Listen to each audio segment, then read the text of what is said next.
Karnataka freedom for dignity ಅನ್ನೋದು ನಮ್ಮ ರಾಜ್ಯದಲ್ಲಿ ಬುದ್ಧಿಜೀವಿಗಳು ಅನಿಸಿಕೊಂಡವರ ಪೈಕಿ ಕೆಲವರು ಹುಟ್ಟಿ ಹಾಕಿದ ಸಂಘಟನೆ. ಹೇಗೆ ಆರ್ಎಸ್ಎಸ್ ಹಿಂದೂ ಪರ ಸಂಘಟನೆ ಅಂತ ಬ್ರ್ಯಾಂಡ್ ಆಗಿದೆಯೋ ಹಾಗೆ ಕೆಎಫ್ಡಿ ಮುಸ್ಲಿಂ ಪರ ಅಂತ ಗುರುತಿಸಿಕೊಂಡಿತ್ತು. ಅದರ ವೇದಿಕೆಗಳಲ್ಲಿ ಮುಸ್ಲಿಂ ಮುಖಂಡರು ಜಾತ್ಯತೀತತೆಯ ಬಗ್ಗೆ ಮಾತಾಡೋ ಇತರರು ಕಾಣಿಸಿಕೊಂಡಿದ್ರು. ಆದರೆ ಅದರ ಹೆಸರು ಈ ಕೇಸ್ನಲ್ಲಿ ಬರಬಹುದು ಅಂತ ಯಾರಾದರೂ ಅಂದುಕೊಂಡಿದ್ರೋ ಇಲ್ವೋ?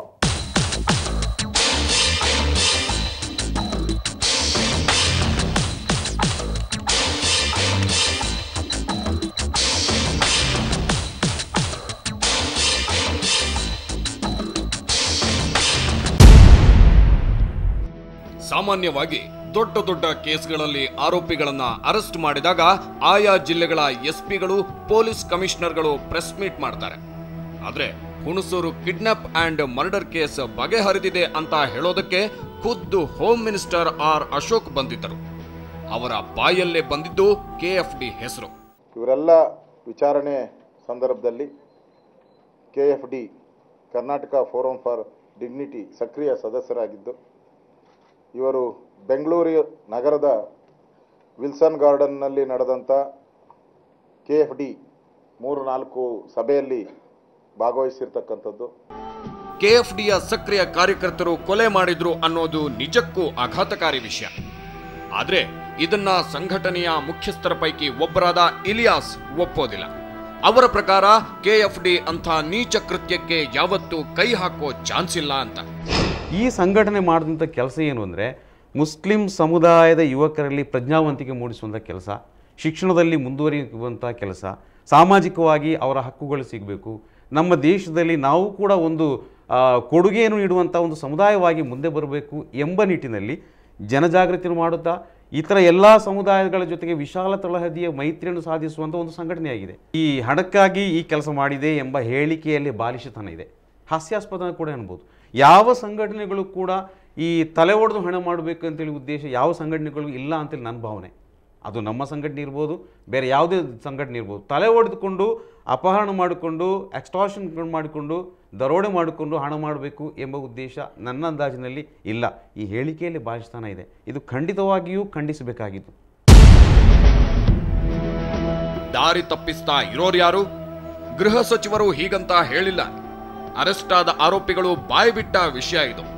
ಅಲ್ಲದೆ ಅವರು ಸಂಘಟನೆಯ ಸಭೆಗಳಲ್ಲಿ ಪಾಲ್ಗೊಳ್ತಾ ಇದ್ದದ್ದು ನಿಜ ಅಂತಾದ್ಮೇಲೆ ಪೊಲೀಸರು ಇದನ್ನ ಒಪ್ಪಿಕೊಂಡಿದ್ದು.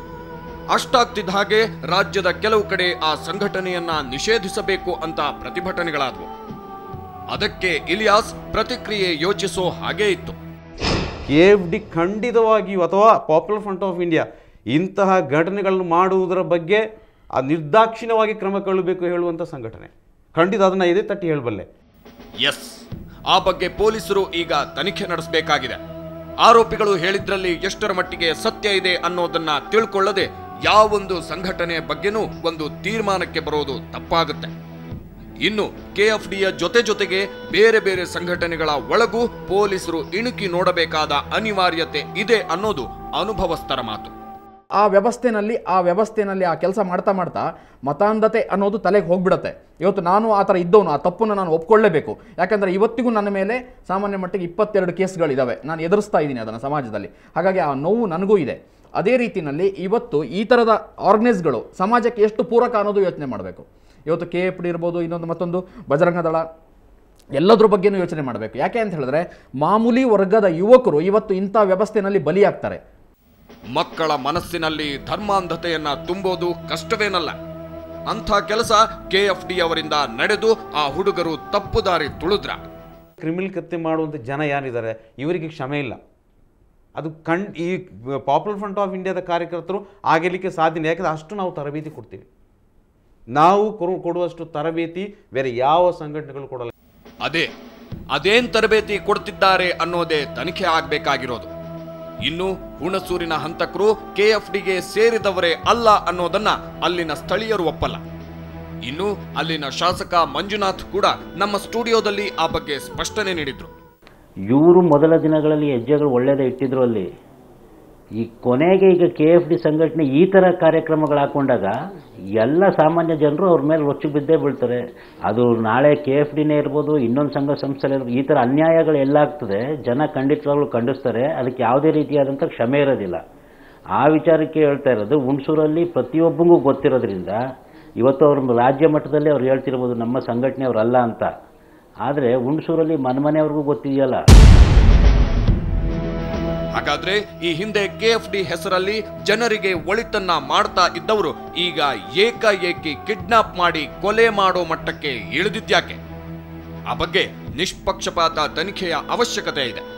ಸದ್ಯಕ್ಕೆ ಗೃಹ ಸಚಿವರು ಆರೋಪಿಗಳಿಗೆ ಗಲ್ಲು ಶಿಕ್ಷೆ ಆಗೋ ಥರ ಮಾಡ್ತೀವಿ, ನಿಮ್ಮ ಮಕ್ಕಳ ಆತ್ಮಕ್ಕೆ ಶಾಂತಿ ಸಿಗೋ ಹಂಗೆ ಮಾಡ್ತೀವಿ ಅನ್ನೋ ಭರವಸೆ ಕೊಟ್ಟಿದ್ದಾರೆ.